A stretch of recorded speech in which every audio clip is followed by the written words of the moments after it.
Halo Sobat YouTube, kembali jumpa dengan saya di channel ini. Kali ini saya akan membahas tentang Bansos PKH.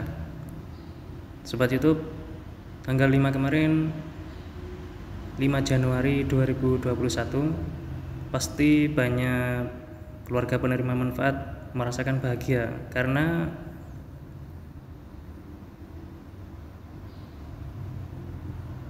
penyaluran Bansos PKH tahap 1 serentak dilaksanakan di seluruh Indonesia. Sobat YouTube, mungkin banyak di antara saudara, tetangga ada yang menerima bantuan PKH. Apakah sudah sesuai dengan komponen yang dimiliki? Karena kalau orang sudah tahu bansos masuk, pasti dia sudah langsung mengambil bantuan. Tapi apakah semua itu tahu bahwa saya punya anak sekolah, bantuannya kok sekian, punya 2 anak sekolah kok bantuannya sekian. Nah, di sini saya akan memberikan penjelasan tentang peraturan baru dari Kementerian Sosial terkait besaran bantuan yang diberikan ke penerima manfaat atau KPM PKH. Bagi Anda yang baru tahu channel ini, jangan lupa untuk klik tombol subscribe-nya dan aktifkan tombol loncengnya supaya tidak ketinggalan dengan informasi atau sesuatu tutorial di channel ini, sehingga dapat update terus informasi dari channel ini. Perlu diketahui, berdasarkan surat keputusan Direktur Jaminan Sosial Keluarga nomor 13/OT-01/01/2021 tentang penetapan keluarga penerima manfaat program Keluarga Harapan tahap 1 termin 1 tahun 2021.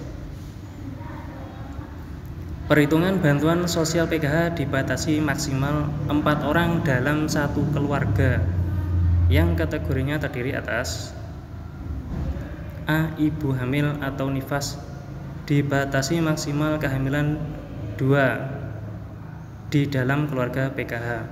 Dan anak usia dini banyaknya ada 2 di dalam keluarga PKH. Jadi misalkan punya 3 anak balita, berarti yang mendapatkan atau dapat bantuan itu 2 anak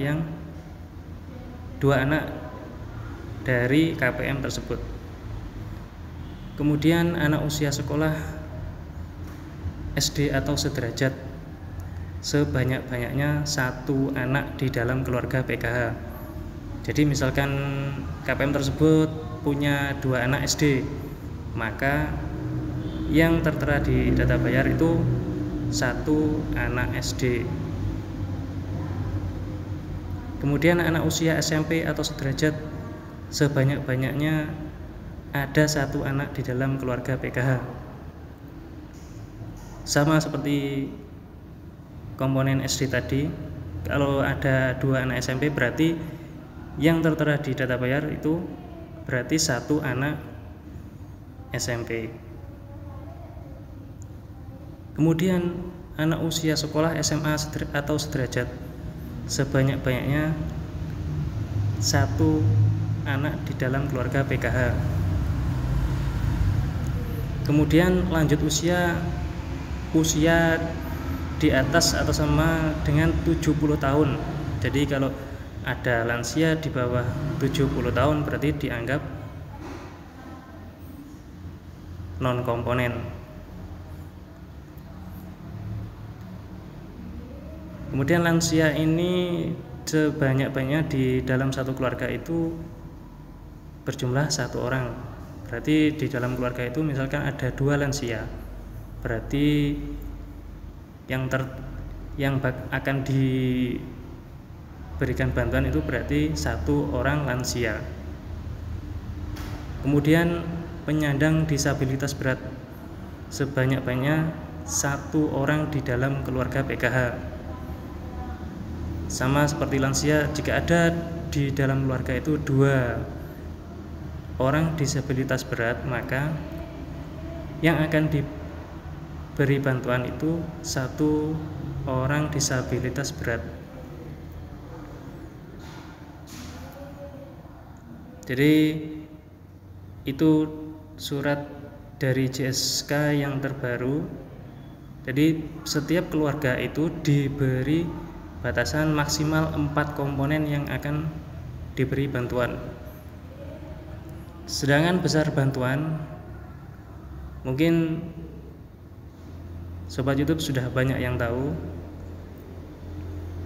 besar bantuan PKH itu nilai bantuan yang diterima dalam 1 tahun ibu hamil itu adalah 3 juta. Jadi kalau per bulan tinggal dibagi aja, 3 juta dibagi 4 bulan. Kemudian anak usia dini ini mendapat 3 juta per tahun. Kemudian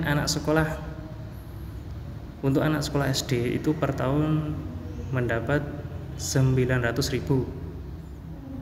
Kemudian anak SMP per tahun mendapat 1.500.000.